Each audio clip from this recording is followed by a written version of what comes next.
नमस्कार दोस्तों। एक ऐसा देश जहां कोई फाइनेंशियल डिसिप्लिन नहीं है, जहां गरीबी और भ्रष्टाचार का राज चलता है, वहां सिर्फ 2 हफ्तों के खेल तमाशों पर उस देश का 50,000 करोड़ रुपए खर्चा अकल्पनीय होगा। तो बात हो रही उस देश की जो आबादी के मामले में दूसरे नंबर पर आता है, जो दुनिया का 7वां सबसे बड़ा देश है, हमारा इंडिया।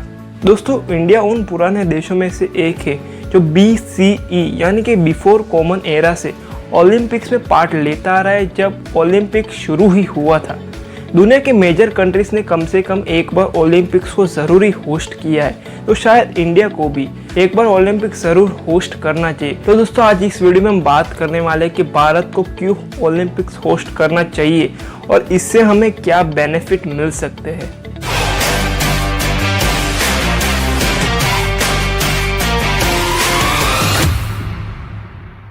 Number 1, new Delhi 3.0। 1947 में भारत को आज़ादी मिली थी और 1951 में हमने पहले एशियन गेम्स को होस्ट किया।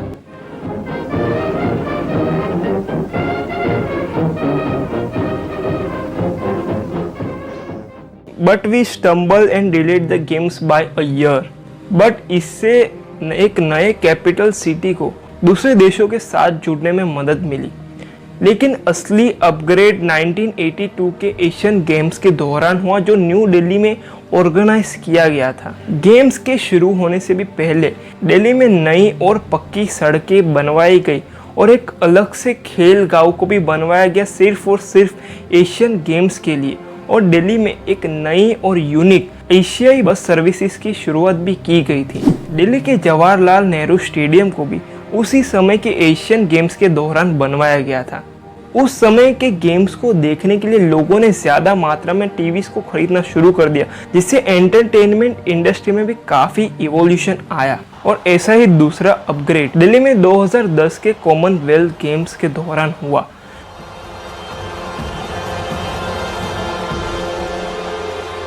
दिल्ली में मेट्रो के काम की गति सडनली बढ़ गई। जितनी भी बिजली की समस्या थी वो सारी सॉर्ट आउट हो गई और इंदिरा गांधी इंटरनेशनल एयरपोर्ट को भी एकदम अपग्रेड कर दिया। So one can only think what a third upgrade will do to New Delhi if and when it host the Olympics. Number 2, Olympics एक बड़ा बिजनेस है और हम इसे कैपिटलाइज करने के लिए एकदम तैयार है। रियो ओलंपिक्स 4 और सिटीज में भी हुआ था और इससे इन सभी को काफ़ी अच्छा मुनाफा भी मिला, क्योंकि ओलंपिक्स एक $multi-billion वाला अफेयर है और इसे काफ़ी बड़ी बड़ी स्पॉन्सरशिप्स भी मिलती है और इससे टूरिज्म और हॉस्पिटलिटी इंडस्ट्री भी काफ़ी बूस्ट हो जाती है, क्योंकि एक ओलंपिक्स को देखने के लिए देश विदेश के लाखों लोग आते हैं जो दूसरे शहरों में भी घूमने जाते हैं। भारत तेज गति से विकास कर रहा है और ओलंपिक्स जैसे बड़े इवेंट्स को ऑर्गेनाइज करने से हमें इकोनॉमिक और बिजनेस एडवांटेज भी मिल सकते हैं। नंबर 3, हमारे प्लेयर्स के लिए एक होम एडवांटेज। इसे मैंने एडवांटेज इसलिए कहा है क्योंकि अगर इंडिया ओलंपिक्स को होस्ट करता है तो इंडियन प्लेयर्स को खुद को साबित करने का सबसे अच्छा मौका मिल सकता है। जब 2016 में ब्राज़ील ने ओलंपिक्स होस्ट किया था तो ब्राज़ील ने आज तक का बेस्ट परफॉर्मेंस देकर कुल 19 मेडल्स जीते थे, जिसमें से 7 गोल्ड मेडल्स थे।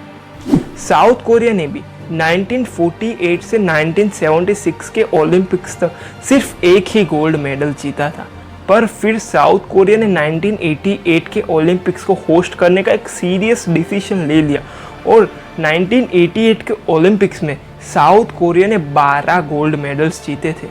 भारत के पास वैसे भी गोल्ड मेडल्स की कमी है और शायद ओलंपिक्स होस्ट करना हमारे लिए गोल्डन चांस साबित हो सकता है। नंबर 4, स्पोर्टिंग नेशन बनने की ओर एक बड़ा कदम। स्कूल और कॉलेजेस के बच्चों को फिजिकल फिटनेस और कैरेक्टर बिल्डिंग के लिए स्पोर्ट्स में पार्ट लेना बहुत ज़रूरी है। You only can't just focus on academics, you can attract the youth for all the games only if you are doing well in all the games. अब समय आ गया कि हम हमारे हॉरिज़ॉन को ब्रॉड करें।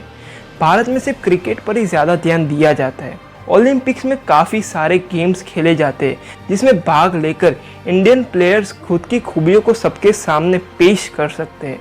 और अगर इंडिया ओलंपिक्स को जीतता है तो शायद हम भविष्य में फीफा वर्ल्ड कप जैसे और भी बड़े इंटरनेशनल टूर्नामेंट्स को होस्ट कर सके। नंबर 5, हम क्रिकेट और कबड्डी जैसे स्पोर्ट्स को भी ओलंपिक्स में शामिल कर सकते हैं। ओलंपिक्स में टेस्ट को शामिल करने का कोई तरीका नहीं था, पर अगर इंडिया ओलंपिक्स को होस्ट करता है तो हम T20 को ओलंपिक्स में शामिल कर सकते हैं, और शायद कबड्डी और खो खो जैसे और भी कई।